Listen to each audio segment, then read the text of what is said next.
Olá, tudo bem? Sejam bem-vindos a mais uma meditação cristã, reflexão bíblica. Eu sou o Juliano Francisco e quero convidar você a ficar comigo e com um convidado que eu trouxe aqui. Eu convidei ele e ele aceitou. E para mim é um momento de bastante alegria, bastante felicidade, porque nós vamos falar de um assunto bastante delicado. Então eu convido você a abrir o coração, abrir a sua mente, abrir seus olhos, abrir seus ouvidos e ouvir o que é que nós vamos conversar, porque de alguma forma vai falar de família. E quando nós falamos de família, nós estamos falando da família de Deus. Então, convido você a acreditar que é possível a gente parar por um momento, conversarmos sobre um assunto e esse assunto de alguma forma tocar você, a sua casa, a sua família. Comigo está aqui o Jarley William, seja bem-vindo. É muito bom tê-lo aqui conosco no canal do Medita Fé. É um momento que a gente para refletir um pouquinho na palavra, e eu quero que você venha para cá também nos ajudar a contribuir. Você tem um assunto que é bastante delicado, é um projeto lindo, chama Procuide. Isso. Fala para nós um pouquinho sobre o Procuide.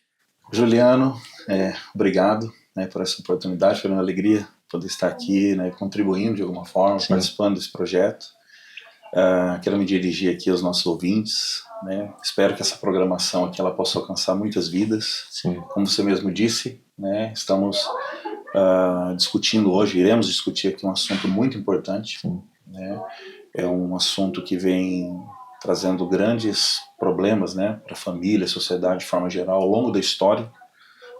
Então eu creio que nessa tarde nós vamos discutir alguns assuntos aqui, com certeza vai gerar um pouquinho de conscientização, de encorajamento, de esperança. Sim. Também para as pessoas que nos ouvem. Realmente nós temos um projeto aqui na cidade de Londrina, que é o Procuide. O Procuide é o Programa de Conscientização contra o Uso Indevido de Drogas. Uhum.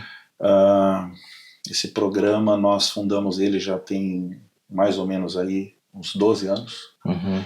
E agora vai completar 8 anos em fevereiro. Nós estamos trabalhando na modalidade comunidade terapêutica. Então hoje nós temos aqui na cidade de Londrina uma comunidade terapêutica para acolhimento de pessoas com transtornos decorrentes do uso e abuso de álcool e de outras drogas.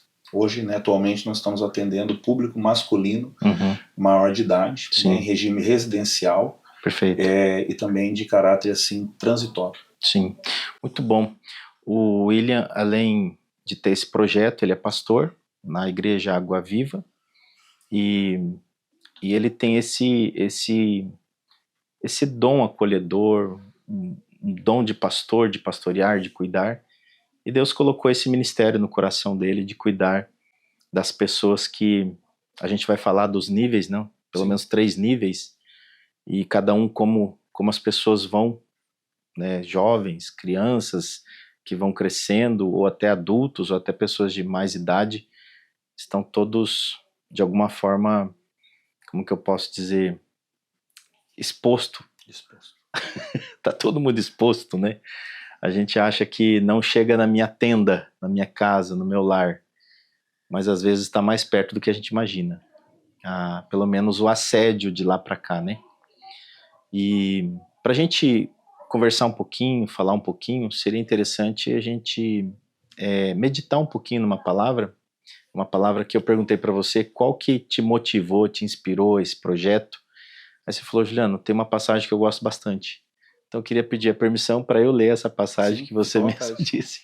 Vou pegar aqui na nova versão internacional.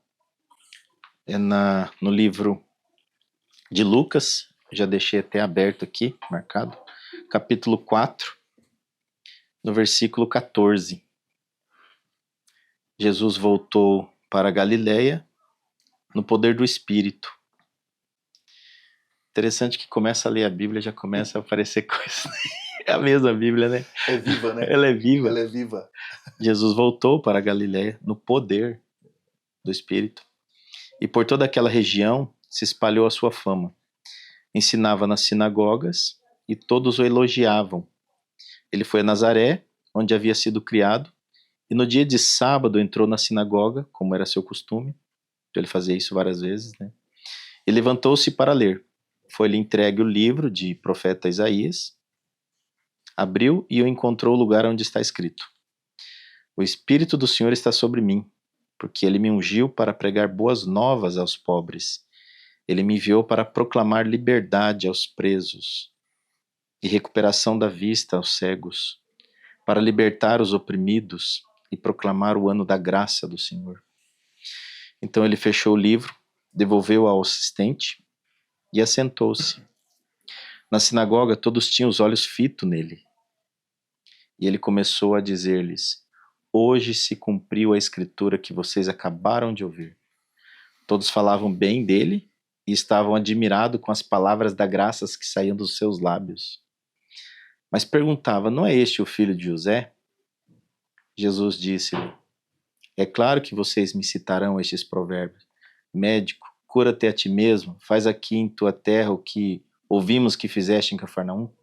Continuou ele: Digo-lhes a verdade, nenhum profeta é aceito em sua terra. Assegurou-lhes que havia muitas viúvas em Israel no tempo de Elias, quando o céu foi fechado por 3 anos e meio, e houve uma grande fome em toda a terra. Contudo, Elias não foi enviado a nenhuma delas, senão uma viúva de Serepta, na região de Sidom. Também havia muitos leprosos em Israel no tempo de Eliseu, o profeta. Todavia nenhum deles foi purificado, somente Naamã, o sírio. Todos os que estavam na sinagoga ficaram furiosos quando ouviram isso. Levantaram-se, expulsaram-no da cidade e o levaram até o topo da colina sobre o qual fora construída a cidade, a fim de atirá-lo lá, para o precipício abaixo. Mas Jesus passou por entre eles e retirou-se. Vamos ler até aqui, né? Até aqui. É o suficiente. Tá ótimo. Meu irmão, esse grupo que você cuida, levando essa conscientização a eles, de alguma forma você acredita que eles se sentem leprosos na cidade hoje? Na sociedade? Com certeza. Com certeza, porque são pessoas que estão marginalizadas por conta da dependência química, né? A exemplo de alguns textos bíblicos onde nós percebemos que as pessoas estavam à beira do caminho, porque eram portadores de uma deficiência física, e o estar à beira do caminho é estar à margem. Tá à margem, né? Está Fora dos muros, né? Fora dos muros. Não pode subir ao templo. Exatamente, fora. Né? Não Fora pode da adorar a sociedade, Deus. né? O estar à beira do caminho é estar à margem da sociedade. Muitos deles não conseguem nem orar.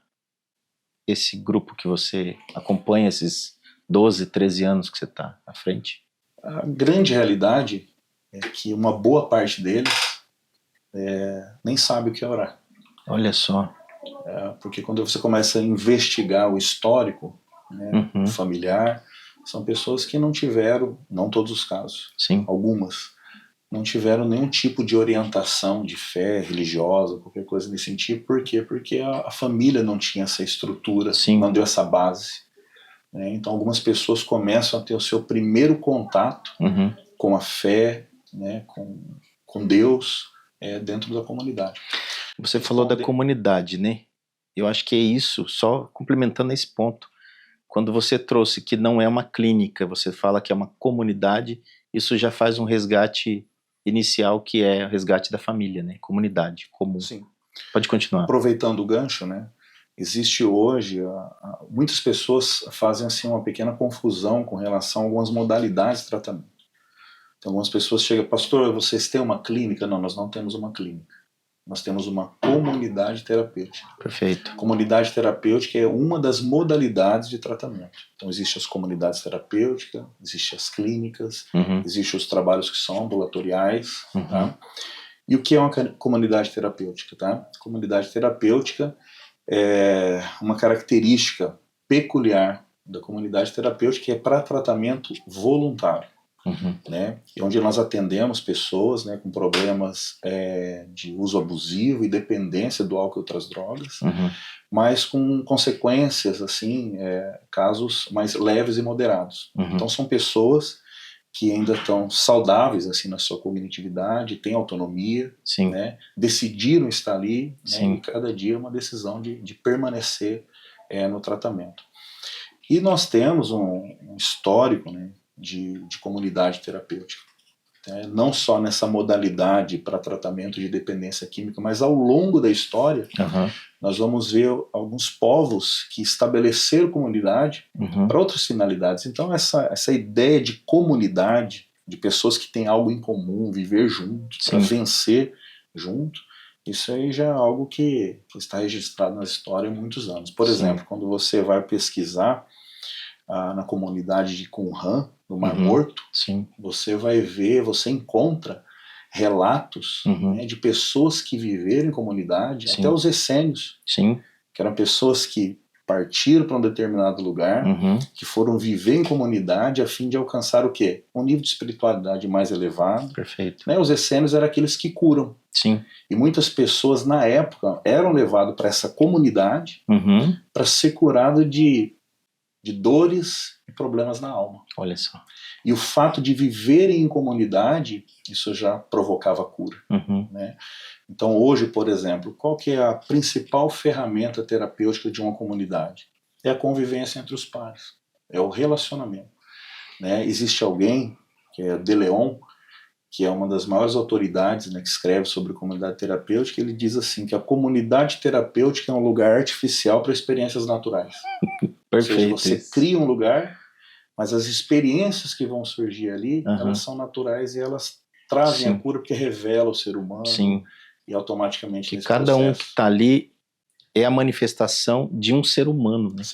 Com todas as deficiências, com todas as qualidades, com todas as virtudes, com todas as dependências emocionais, psíquicas e até químicas, né? Quando a gente fala de comunidade, e a gente acabou de ler esse trecho, Jesus foi falar com a comunidade dele local, né? Que é em Cafarnaum, onde ele viveu desde criança. Então ele foi conversar com ele depois que ele passou em várias sinagogas. Chegou o dia dele conversar com essa comunidade local.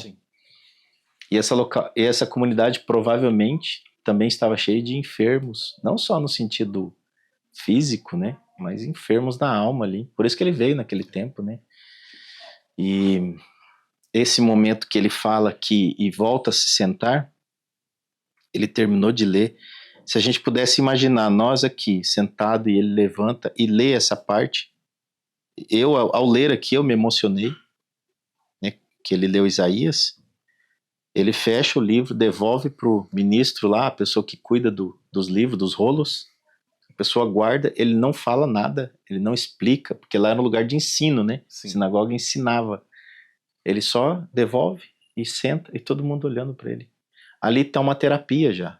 Ali já tem um processo terapêutico de, meu Deus, o que está acontecendo aqui? Quem é esse homem? Só por ele ter lido. E ele se revela. Hoje se cumpriu a escritura que vocês acabaram de ouvir. Aí você falou um exemplo antes da gente começar a gravar, que esse momento, né, que fala para nós desse momento. O momento do encontro da palavra com a palavra. É a profecia de Isaías com a palavra materializada, encarnada, né? É o momento em que a palavra se encontra com a palavra. Quando você me perguntou a respeito de um texto, e eu citei Lucas 4:14 a seguir, por quê? Porque esse texto, Jesus revela para que veio. Ele fala, ele me ungiu, né? Ou ele me separou. Nós somos a separar, né? Ou besuntar, né? Me separou para quê? Para isso. Para cuidar do pobre, para curar o enfermo, aqueles que estão oprimidos. E como eu linko isso com o trabalho que hoje nós realizamos? Porque nessa palavra nós observamos que Deus, ele expressa uma atenção e um cuidado de forma integral para o ser humano.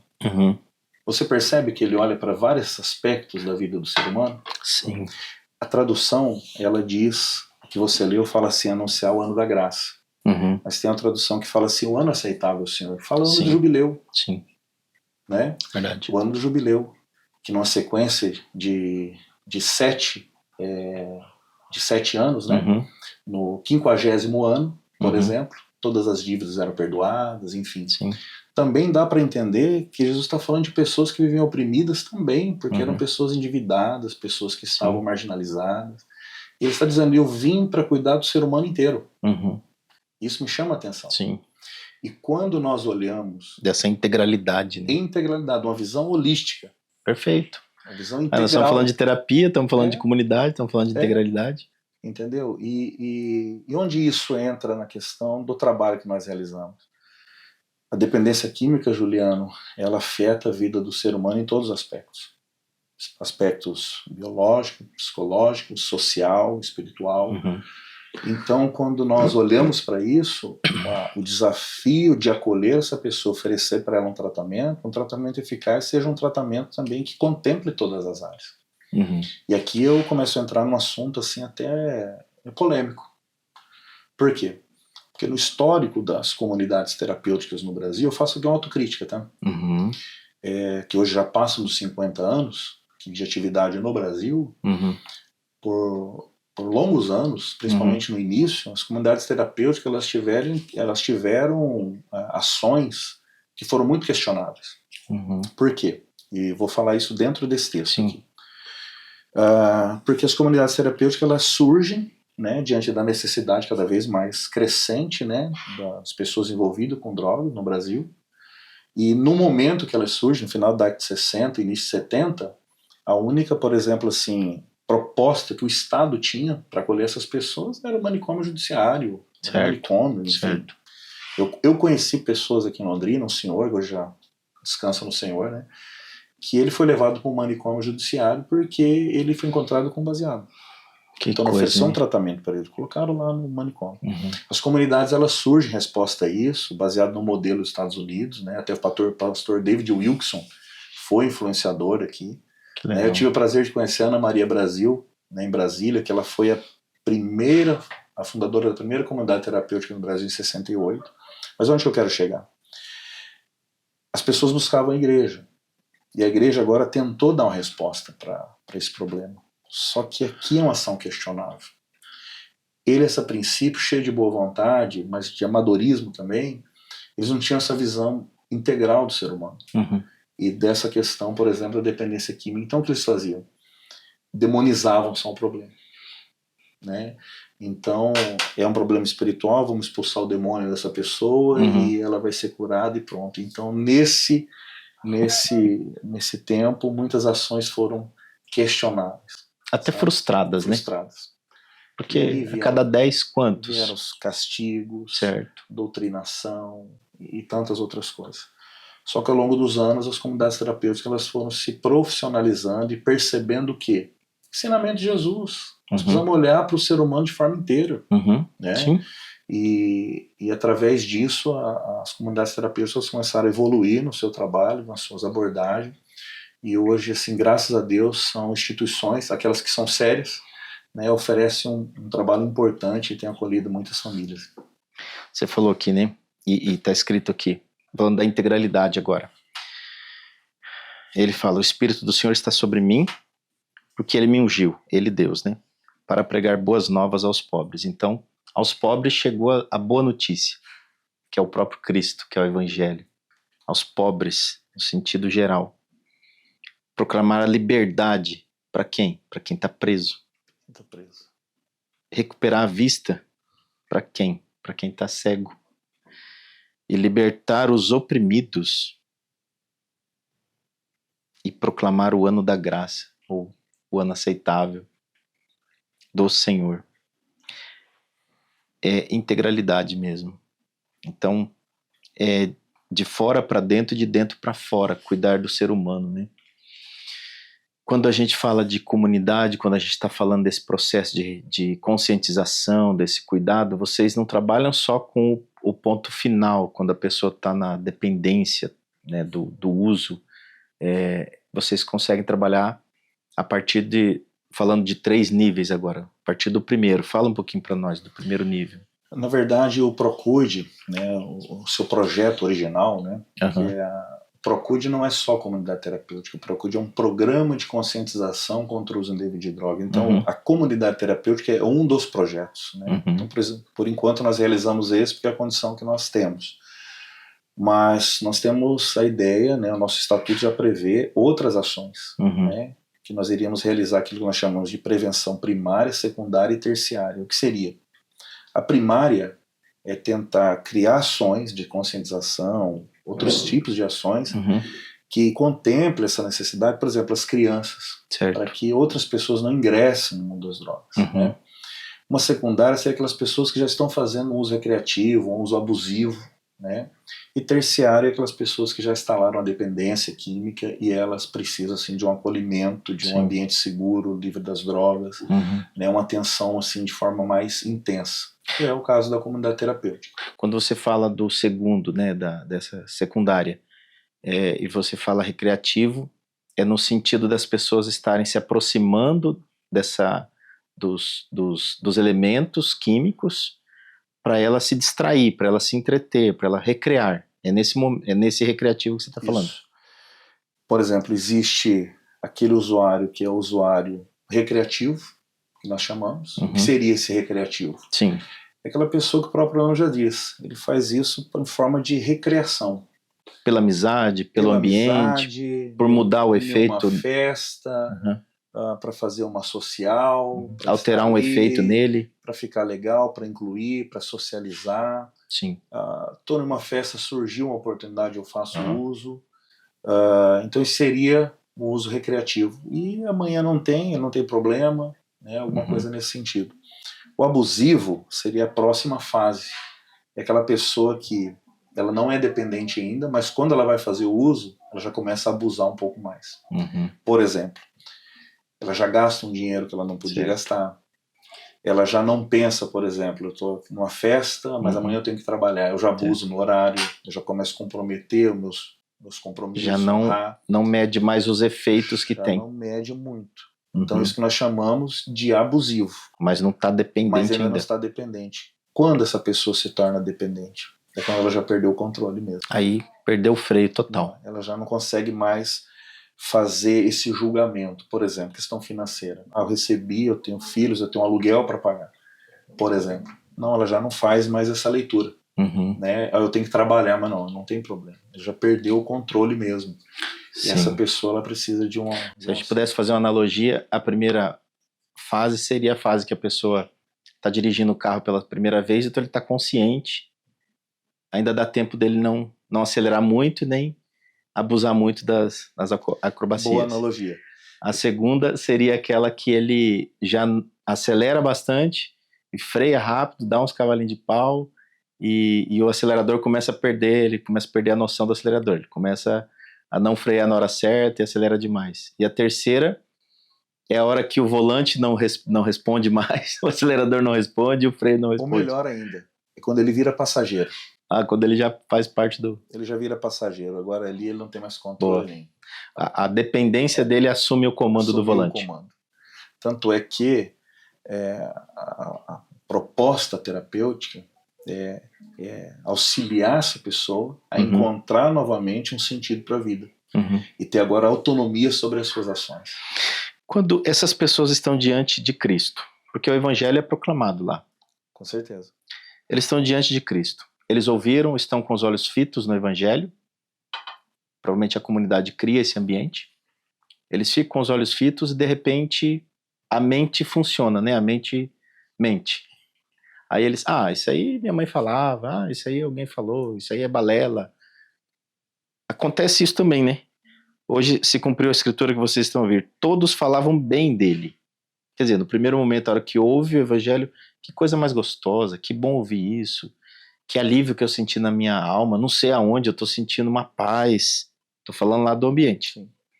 E estavam admirados com as palavras que saem da boca ali de Jesus e hoje de quem está ali pastoreando, cuidando, zelando. Daí, de repente, vem a mente crítica, né?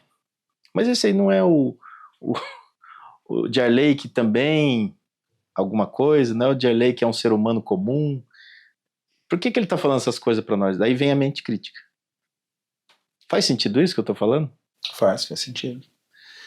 E respondendo ainda a sua questão, então hoje a gente percebe que a maior pregação, vamos dizer assim, que eu posso transmitir para as pessoas que estão sob meus cuidados da nossa equipe, não é uma pregação que ela é verbalizada, mas é uma pregação que é com a vida. Sim.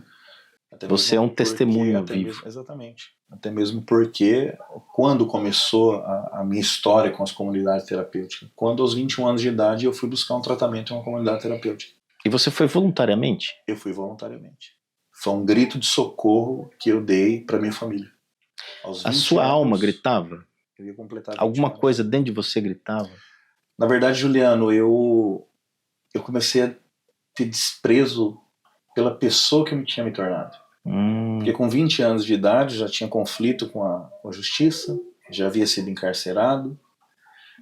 Com 20 anos de idade já tinha tido uma tentativa de suicídio. Fui desenganado pelos médicos. Impressionante. E Deus fez um milagre na minha vida. Só que com tudo isso eu ainda não consegui parar com o uso de substância psicoativa. É a hora que você não está mais dirigindo o seu próprio veículo. Mesmo em tantos problemas, né? Quase morte, problema com a justiça, afastamento da família. Entendi, quando você falou que você já estava desprezando você mesmo. E foi nesse momento que eu pedi um grito de socorro. Minha família, na época, procurou alguns contatos e chegou ao conhecimento de uma comunidade. Me levaram para lá e foi lá que iniciou o processo de recuperação, de conversão. Perfeito. E qual que é a importância da pessoa buscar voluntariamente isso? Primeiro passo, primeira decisão está nela. Juliano, eu sei que é um dos pontos principais, né, do Procure. Existem alguns passos que nós chamamos de passos para a mudança. Certo. Tá? Em relação à dependência química. O primeiro é a pré-contemplação ou a negação. Certo. Tá? O que é essa fase? Uhum. É a fase que a pessoa está no problema, mas ela não contemplou ainda. Uhum. Ou ela está negando, né? Pré-contemplou. Né? Antes de contemplar, ou a fase da negação. Eu estou usando, mas eu não sou ela já apalpa, mas não... A hora que eu quiser eu paro, aquela coisa toda. O passo seguinte é a fase da contemplação, ou seja, eu tenho um problema. E eu me lembro quando chegou essa fase da contemplação na minha vida. Foi quando, de fato, eu tentei parar sozinho.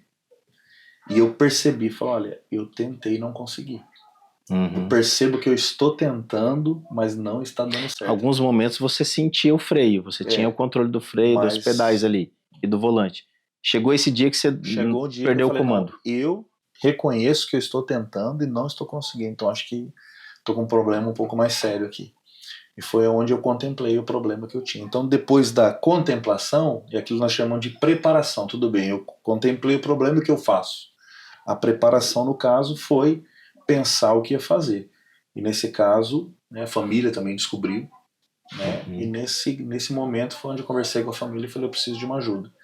E no meu caso, a ajuda foi para uma comunidade terapêutica. Só observando aqui que existem muitos outros métodos e todos eles são válidos. Certo, o que é interessante é respeitar o nível de dependência que aquela pessoa está no momento. Sim. No meu caso, na condição que eu estava, o que eu estava precisando de um lugar protegido da substância, porque eu estava no uso extremamente abusivo na época. Eu fazia uso de cocaína, mas depois eu migrei para o crack. Então o problema central meu mesmo foi o uso de crack. E você acha que isso, a origem, é a falta, a gente, claro, todo mundo fala a falta de Deus e tal, mas vamos falar um pouco mais com os pés no chão aqui, sem espiritualizar tanto. Sim. Você acha que isso é falta de alguma coisa na sua vida? O que acontece que leva? A gente falou de família desestruturada, às vezes falta de informação, falta de apoio. A gente sabe que existem famílias que fazem de tudo para o filho e assim também eles vão... Alguma coisa falta nesse ser humano, né? Juliana, essa questão é uma questão muito ampla. Tá? E eu vou dizer uma coisa, nem eu, nem ninguém, ou qualquer profissional tem condições de chegar e falar assim, ó, é por isso ou por aquilo. Né? Por quê? Existe uma definição que eu trago baseado no meu próprio processo e nas centenas e quase milhares de pessoas que já têm passado conosco ao longo desses anos. É que cada pessoa tem a sua história e existe aquilo que nós chamamos fatores de risco e de proteção. Fatores de risco é aquilo que possivelmente pode contribuir para que a pessoa venha ingressar no mundo das drogas. São vários. Por exemplo, problema de baixa autoestima. Certo. Né? Isso pode ser provocado por uma série de fatores. Abandono, trauma, abuso sexual, enfim, uma série de fatores. Falta e excesso de limites. Né? Certo. O viver em uma família, aquilo que nós chamávamos anteriormente de família desestruturada, e hoje existe uma palavra mais mais apropriada, que é a família disfuncional. Disfuncional. Né? A família disfuncional, isso pode ser um fator de risco. Certo. Tá? A curiosidade. A influência, tanto de amigos quanto da mídia. Certo. Só que esse que era um tema para uma outra conversa. Né? Porque os apelos são fortes. São cada vez mais fortes. A gente estava falando um pouquinho disso antes da gravação. Nas escolas tem essas influências? No meu caso, tá? Deixar bem claro que no meu caso, eu fui descobrir isso dentro de um tratamento. Dentro de um tratamento. Porque na verdade nós somos construídos, né, Juliano? Certo. A nossa história, nós somos construídos. E através dessa construção nós geramos crenças. Sim, perfeito. Crenças de desamor, crenças de desamparo, crenças de rejeição. Eu tenho uma família que eu amo demais, meus familiares, mas houve uma situação nesse processo de construção do meu ser, né? Teve uma lacuna que foi a questão da paternidade, e eu fui descobrir isso já no processo de recuperação, com ajuda profissional, né? Que eu tinha um problema de baixa autoestima muito elevado, né? Essa carência, essa lacuna. Sim. E o que isso tem a ver com a dependência química? Né? Existe uma frase do pastor David Wilkerson, que ele deixou registrado o seguinte: a droga, ela tem o poder de transportar o indivíduo de uma realidade de inferioridade para uma fantasia de superioridade. Certo. É aquela pessoa que se sente inferior, se sente pequeno, por uma série de fatores, e a droga ela chega com essa proposta, né? Então, de se autoafirmar. Na sociedade ele não encontraria isso trabalhando ou com outras atividades, demoraria, vamos dizer assim, né? A droga faz isso rápido. Uma alternativa bem mais alternativa. Rápida, né? Só que as consequências são terríveis, né? Sedutora. Falando em sedutora, vamos ler aquele Provérbios? Agora eu quero convidar você. Posso? É isso. Acho que está bem no time da leitura dele. Então, fechou. Falando em sedutora, né? Na verdade, eu estou aqui com Provérbios, capítulo 23. Eu quero ler aqui a partir do verso 29. Um texto bem interessante aqui que o escritor de Provérbios. Sim. Ele vai falar sobre dependência química. Sim. Em outras palavras, né, dentro do seu contexto. Mas é algo maravilhoso. Versículo 29, ele faz algumas perguntas aqui. Para quem são os ais? Para quem os pesares? Para quem as pelejas? As feridas sem causa? E para quem os olhos vermelhos? São algumas perguntas que o escritor de Provérbios está fazendo. E ele responde: para os que se demoram perto do vinho e para os que andam buscando bebida misturada. Então, quando ele fala os pesares, as perdas, os lamentos, né, os prejuízos, né, as pelejas, brigas, né, as próprias brigas, a violência. Quantas pessoas que hoje acabam se envolvendo em questões de violência, Sim. são agredidas, agridem por estarem sob efeito de substância psicoativa. Sim. Né? Para quem são as queixas, né? E para quem as feridas sem causa. Quantas pessoas hoje que estão tendo as suas vidas ceifadas porque estão envolvidas nesse submundo das drogas, né? Às vezes por conta até da própria violência que a pessoa, o ser violento que essa pessoa se torna por conta da ingestão, né, dessa substância psicoativa. Ou que altera mesmo, não tem jeito, altera. Ou até mesmo por estar envolvido nessas questões e às vezes até por dívidas, enfim. Né? Quantas vidas ceifadas, Sim. feridas, machucadas, literalmente machucadas, né? E aí por último ele diz assim: para quem são os olhos vermelhos? Aquelas pessoas que se demoram perto do vinho, para os que andam buscando a bebida misturada. Agora, falando de sedução, ele fala aqui no versículo 31: não olhes para o vinho quando ele se mostra vermelho, e quando resplandece no copo e se escoa suavemente. Olha que sedução. É uma sedução. É uma sedução. Ele é bem atrativo, né? Sim. Bem convidativo. Né? Sim. Só que no versículo 32 ele diz assim: mas o seu fim ele morderá como a cobra, e como basilisco picará. Ou seja, aquilo que no princípio é atrativo, aquilo que no princípio é sedutor, Sim.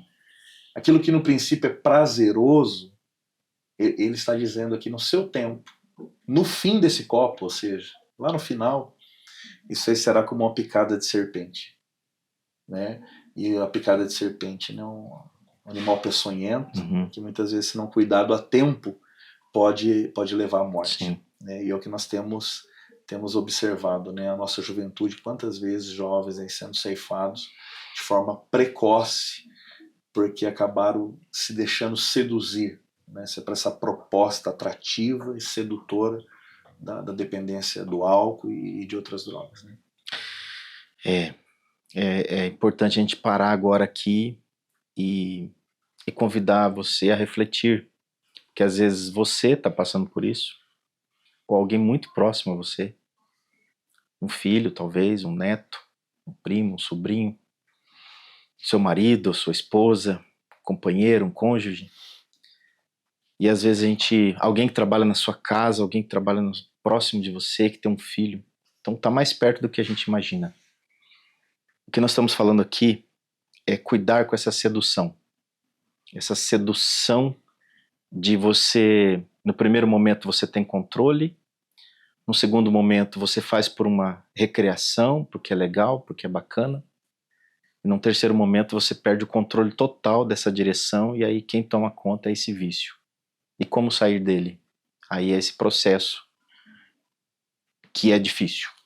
Então, é difícil por quê? Porque pela experiência que nós vivemos, eu tive a oportunidade de, por um ano, eu fui convidado para ir numa clínica de tratamento de dependentes, levar uma mensagem uma vez por mês.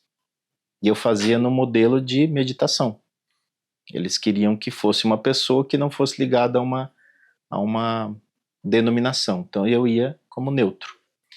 E lá eu levava, fazia uma reflexão com eles, fazia uma dinâmica ali, um processo de meditação. E a gente então, estou falando de mim agora, o contato e ouvir eles e terminar e eles virem, você pode orar por mim agora? Eu não tenho condições de orar.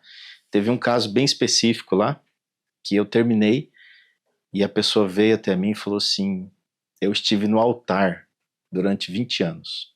Então essa pessoa tinha uns 40 anos de idade. Casado, tudo, perdi minha família, perdi minha esposa, perdi tudo. E perdi o direito, eu ministrava a palavra. E mesmo assim eu caí nisso. E ele disse o porquê, tem a ver com uma situação do pai dele. O pai dele também era presbítero de igreja. E aí houve um conflito entre eles e houve uma quebra de confiança dele com o pai, que daí rompeu ele com Deus. Entrou a dúvida. E o que foi mais sedutor foi então, não mais o copo de vinho, né? Mas foi sedutor aqueles artigos específicos. E um outro caso, que foi logo no final, eu estava saindo, o rapaz quase do portão me chamou, falou, você pode vir aqui um pouquinho? Posso. Eu queria falar com você particular. Ele falou, meu pai é pastor lá em Curitiba, eu tô aqui em Londrina me tratando. E minha esposa tá lá, minha filhinha tá lá. Daí ele começou a chorar, né? E eu querendo entender o que ele queria mais, né? E ele falou, eu quero voltar minha vida, eu não sei voltar minha vida, eu não sei, eu perdi o controle. Eu falei, você tá no lugar certo, né, de tratamento, de... Ele falou, não, mas eu conheço Deus, eu conheço Jesus Cristo. Eu falei, eu não posso fazer nada por você agora a não ser orar. Você aceita? Aceito. Eu falei, vamos fazer o seguinte, vamos orar de joelho, vamos colocar nosso coração um pouco mais dobrado, mais inclinado. Não que fisicamente isso muda tudo, mas mais um ato, né? Vamos nos dobrar. E eu lembro que foi uma oração assim, um pouco mais longa, e esse menino assim, eu vi uma coisa boa nos olhos dele. E no final ele falou, Juliano, vou confessar, eu sou traficante. Eu contribuo com esse sistema. É por isso que me dói tanto, porque eu continuo incentivando esse processo. Então eu não estou fazendo mal só para mim, estou fazendo mal para muita gente. Então assim, por que eu estou falando isso? Porque o Procuide tem esse processo de cuidar através da conscientização. E essa nossa conversa, isso que nós estamos falando aqui, é trazer uma conscientização para a gente não cair nessa taça sedutora, não cair nesse processo sedutor. Porque até que ponto será que eu tenho domínio próprio, que é fruto do Espírito Santo, né? Até que ponto eu sei que eu tenho controle disso tudo? Eu não sei. Na verdade, eu não sei se eu tenho controle. Na verdade, Juliano, quando eu fundei esse projeto, os primeiros anos, né, os 5 primeiros anos, eu trabalhei dentro das escolas, empresas, trazendo palestras de conscientização, enfim. E eu me lembro que em uma das escolas aqui em Londrina, quando eu fui com essa proposta de falar com os alunos, a diretora da escola, ela disse o seguinte: olha, os professores, antes de você falar com os alunos, eles querem te ouvir. Uhum. Teve um dia de conselho de classe, os professores estavam reunidos e eu fui. E quando eu comecei a falar da proposta que eu ia levar para essa escola, de conscientização, um dos professores, ele se levantou assim, num tom assim, até sarcástico, sabe? Ele falou assim: olha, eu não acredito nisso aí, porque você vai estar aqui falando para os alunos, mas o traficante vai estar vendendo ali na escola, né, na esquina. Uhum. E eu olhei para ele e disse o seguinte: 2 coisas nós precisamos entender. Que traficante, essa é a responsabilidade da polícia. Boa. Eu não vim aqui para fazer a repreensão nesse sentido, isso é papel da polícia. Eu vim aqui para trazer um pouco de conscientização, porque eu creio em uma coisa: as drogas elas não vão acabar. Eu creio que nós temos condições de criar os nossos filhos de forma saudável, emocionalmente, certo, para que eles tenham condições de rejeitar essa proposta quando ela vier. Tá? Então eu creio muito nisso. E aí que está o ponto, né? Aqui que está o ponto. Porque a proposta... Você não vai impedir que vendam, que ofereçam, que continuem movimentando isso num país aqui, outro ali. Mas você está focado em um ser humano. Pelo contrário. Tá? Pelo contrário. A tendência é aumentar cada vez. Porque a proposta ela está cada vez maior. A gente percebe isso. O Brasil, até por uma questão geográfica, tá? Tem um fator geográfico que contribui muito para o comércio de drogas aqui, porque nós fazemos fronteira com os maiores produtores de cocaína do mundo e um dos maiores produtores de maconha do mundo. Tá? Só essa fronteira, ela tem mais de 9.000 quilômetros de extensão. Sim. Que favorece a entrada de drogas aqui no Brasil. Então esse é um dos fatores. Essa facilidade de entrar, né? E existe uma outra questão, Juliano, que eu preciso destacar aqui, que é uma questão cultural. Por que uma questão cultural? Porque o Brasil, desde antes de ser Brasil, as pessoas já se entorpeciam aqui com o álcool. Tá?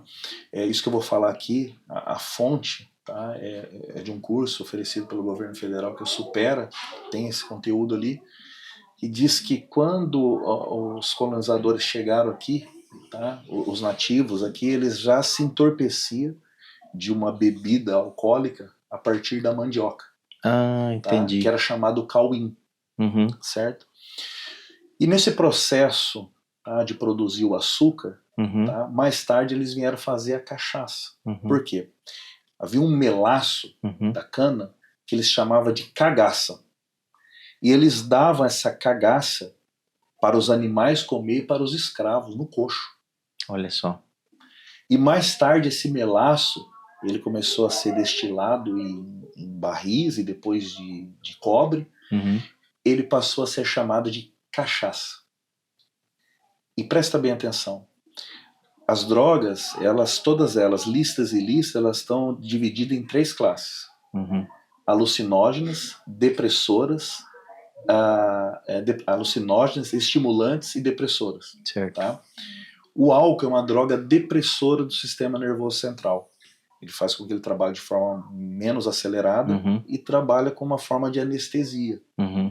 Então o que acontece? Os escravos, eles utilizavam do álcool, sabe para quê? Para aplacar as dores da alma e do corpo. Então, dos chicotadas, do trabalho escravo. Era uma forma de amortecer tudo aquilo. Longe da sua terra. Eles encontravam no álcool um refrigério para essa dor. Aqui também está escrito, né? Os amargurados de espírito. A pergunta que eu te faço: será que esse mesmo cenário não se repete hoje? Sim, sim. Pessoas que estão buscando essas substâncias como alternativa, como recurso para aplacar alguns tipos de dores. Outro tipo de escravidão, outro tipo de sofrimento por não estar próximo da família. É outro tipo, né? Outro tipo. Percebe uma coisa? A história se repete, só que de outra com forma. Esse sofrimento dessas pessoas que eu acabei de falar, tinha alguém que lucrava muito com isso. Claro. Será que hoje não se repete? Sim, também. Quando nós olhamos para uma pessoa no semáforo, quando nós olhamos para uma pessoa mendigando por uma moedinha de R$1 para inteirar 5 para buscar mais uma pedrinha de crack, no estado mais deplorável que o ser humano pode chegar, sim, nós temos a certeza de uma coisa: tem alguém lucrando muito com isso.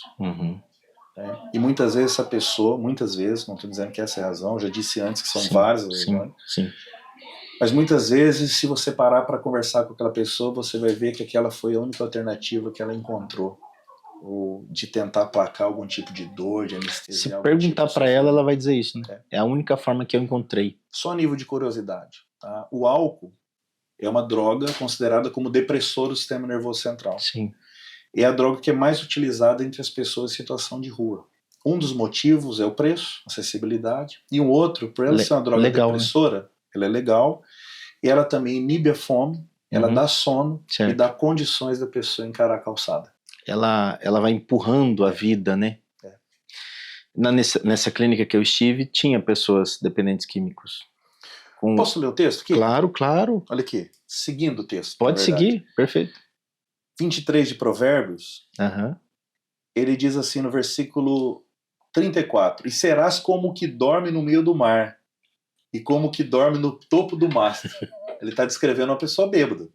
Pregada. Imagina, no topo do mastro, no mar, balançando pra lá e pra cá. E versículo 35 ele vai dizer aqui, ó: espancaram-me e não me doeu. É a pessoa que depois escravo, né, de uma noite de embriaguez, ele acorda machucado e fala: como que aconteceu isso? Ele estava entorpecido de uma droga depressora. Vê os ralados, machucados, né? Hematomas. Bateram-me e eu não senti. Né? Aí ele fala assim, ó: quando virei a despertar? Ele está falando de dependência química. Sim, perfeito. Versículo 35.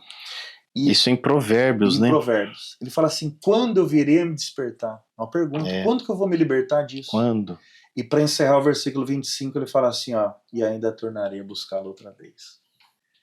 Isso aqui ele está falando de ele afirma que vai voltar. Vou voltar. Então ele tá mesmo falando, sofrendo ó, tudo isso. Eu apanhei, me machucaram, eu estou percebendo que eu não consigo despertar desse pesadelo, e eu sei que amanhã eu vou buscar de novo.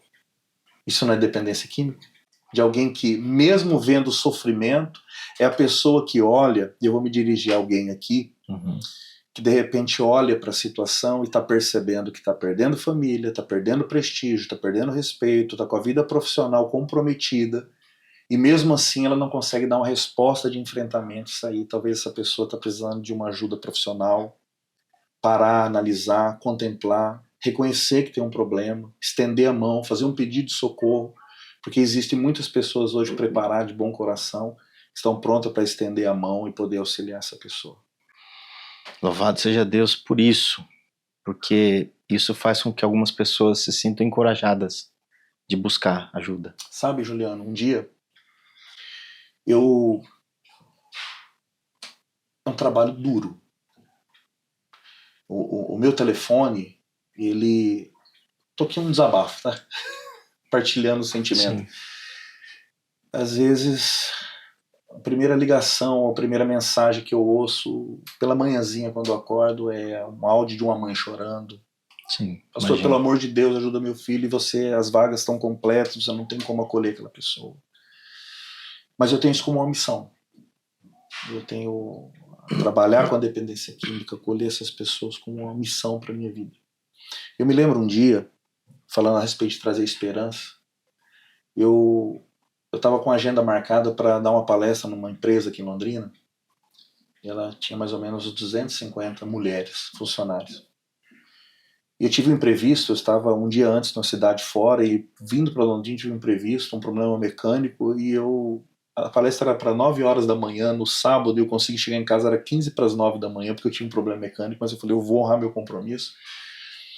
E eu cheguei nessa palestra e eu falei um pouco sobre conhecimento, dependência química, e no final eu terminei com o meu testemunho. E eu estava terminando ainda, falando meu testemunho, uma mulher se levantou no meio daquele grupo, era um sábado, já perto do hora do almoço, e ela começou a andar em minha direção, e eu falei, meu Deus, o que está acontecendo? E ela falou assim, eu posso chegar? E eu falei, pode. A hora que chegou perto de mim, ela falou assim, eu posso te dar um abraço? Eu falei, pode. E ela me abraçou e falou assim, hoje eu volto para minha casa crendo que meu filho pode mudar de vida. Porque eu já não acreditava mais. Glória a Deus. Eu já não acreditava Isso é mais. encorajamento da parte de Deus, né? Isso não é... E aquele dia eu fiquei muito feliz. Nossa. Você sabe que você está alinhado, né? Coração de Deus, com esse propósito, com a sua missão, com esse ministério. Não tem como não voltar para o texto. Vamos lá. Hoje se cumpriu a escritura. Vocês acabaram de ouvir que a palavra se encontrou com a palavra. A palavra que era profetizada agora ela estava feita carne. O que era? Quem ele veio? Vamos ler de novo, né? O Espírito do Senhor está sobre mim, Jesus dizendo, para pregar boas novas aos pobres. Então, quem se sente pobre, quem está pobre em todos os sentidos, saiba que existe uma boa nova, há boas novas, que é o Evangelho, Jesus Cristo. Proclamar liberdade, quem se sente preso pelas drogas, pelos vícios, tem outros vícios, mas hoje nós estamos falando dos vícios, bebida e elementos químicos, né? Como você já citou alguns. E ele também proclama liberdade. Proclamar é você está liberto. Uma palavra apenas, né? Uma palavra apenas. Por isso a importância da comunidade, porque ela gera comunhão, ela gera fé, a fé vem de Deus, e ali o processo terapêutico de cura acontece. Eu acredito nisso. Por isso que essa mãe se levantou e falou, eu acredito que meu filho pode ser curado. E recuperação da vista aos cegos. Só quem está iludido por muitas coisas na vida sabe o que significa cegueira. E aí sair dessa cegueira e voltar para a realidade, voltar a enfrentar a realidade nua e crua, sem uma taça, sem um elemento, sem nada, sem nenhum tipo de cigarro.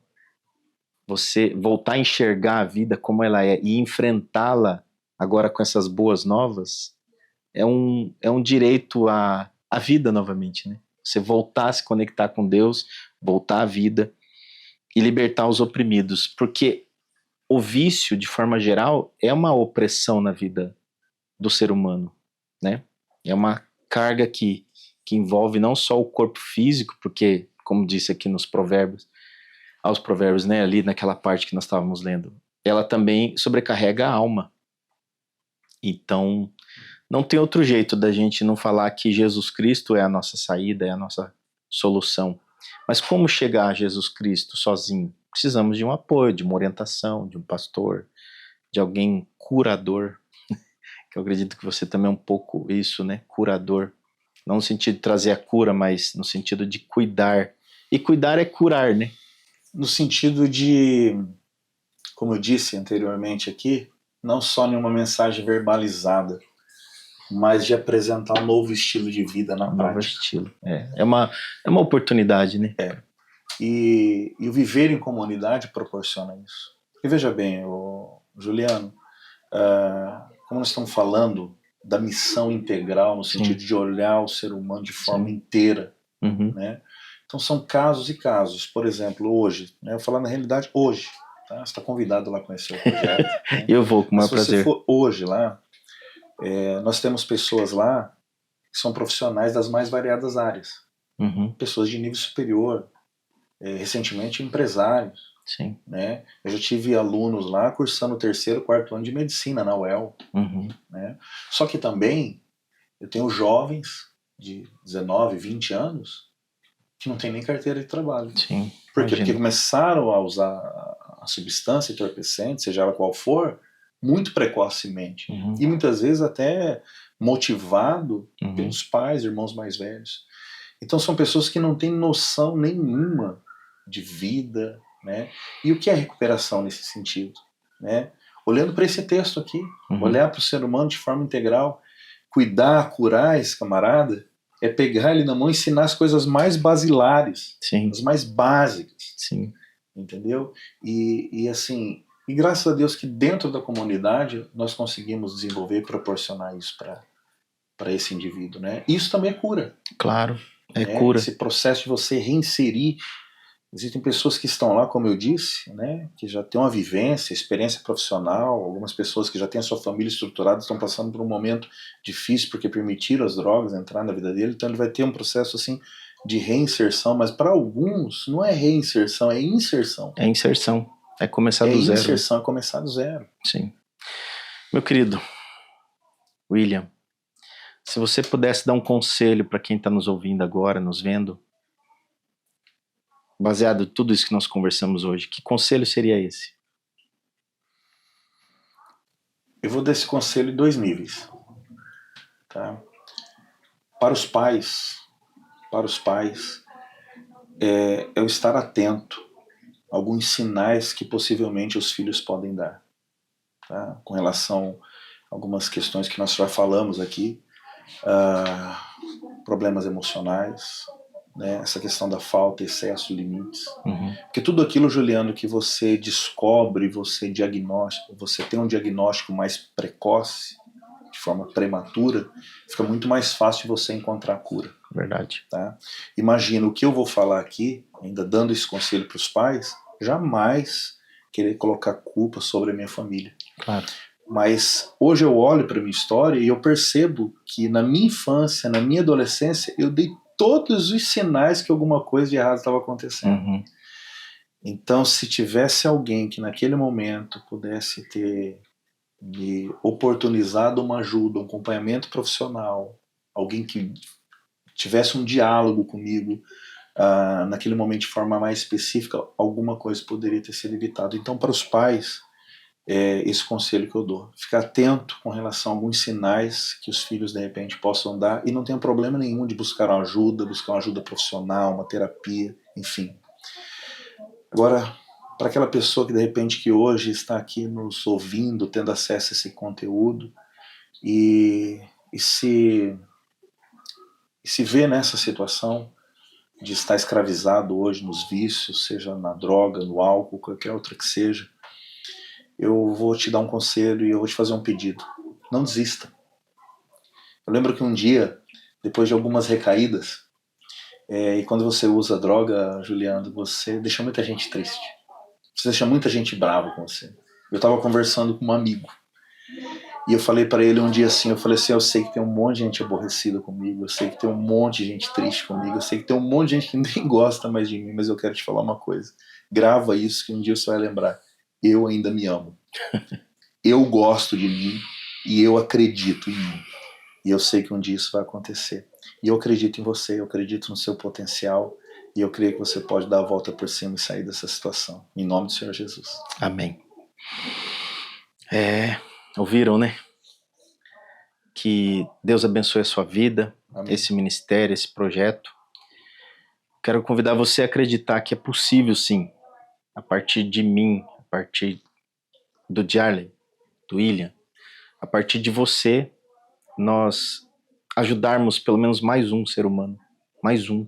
E de um em um a gente vai formando essa grande comunidade chamada Igreja de Cristo. Ele é a cabeça, ele está cuidando, mas ele levantou pessoas para ajudar a cuidar, a cooperar, a trabalhar nesse jardim tão bonito. E a partir de hoje o Instituto Medita Fé vai passar a apoiar o projeto Procuide. Então, se você tem desejo de também ajudar, a gente vai colocar no descritivo acesso ao Instagram, ao contato e também até o Pix. Também vou colocar ali no nosso descritivo para facilitar para que você, se você sentiu o desejo de ajudar de alguma forma, e uma delas é financeiramente, pode se sentir à vontade. Nós vamos estar sempre prestando conta, isso é uma coisa que a gente preza muito. Se sentiu tocado de alguma forma em ajudar, ajude, colabore, apoie. O seu jeito é o jeito certo. Agradeço você ter ficado aqui com a gente até agora. Agradeço pela disponibilidade de vir aqui para a gente conversar. Agradeço mais uma vez o Nagai, que está sempre junto com a gente. E agradecer você que acredita que é possível, como aquela mãe que estava lá na palestra. Se levante agora, falando metaforicamente, se levante aí agora e vai no seu cômodo, no lugar que você puder, levante as mãos para o céu e diga: é possível salvar alguém da minha família. E é possível mesmo. Deus abençoe, fique na paz de Deus e nessa comunhão do Espírito Santo e nessa graça maravilhosa que é Jesus Cristo. Até a próxima. Juliano, obrigado. Tá? Fiquei muito feliz, né, de poder participar aqui. E feliz também pela sua iniciativa, né, de abrir esse espaço, um espaço que tem abençoado tantas vidas, tem tido um bom alcance para tratar de um assunto tão importante que muitas vezes não tem uma abertura. É, verdade. Então, parabéns por essa iniciativa, obrigado. Tá? Me coloco à disposição sua, do projeto, de quem está nos ouvindo. Então fica aqui meu muito obrigado, que Deus abençoe a todos. E eu espero que a gente possa ter contribuído de alguma forma nessa tarde aqui. Até a próxima. Abençoe, meu querido. Irmão, obrigado, tá? Satisfação de verdade.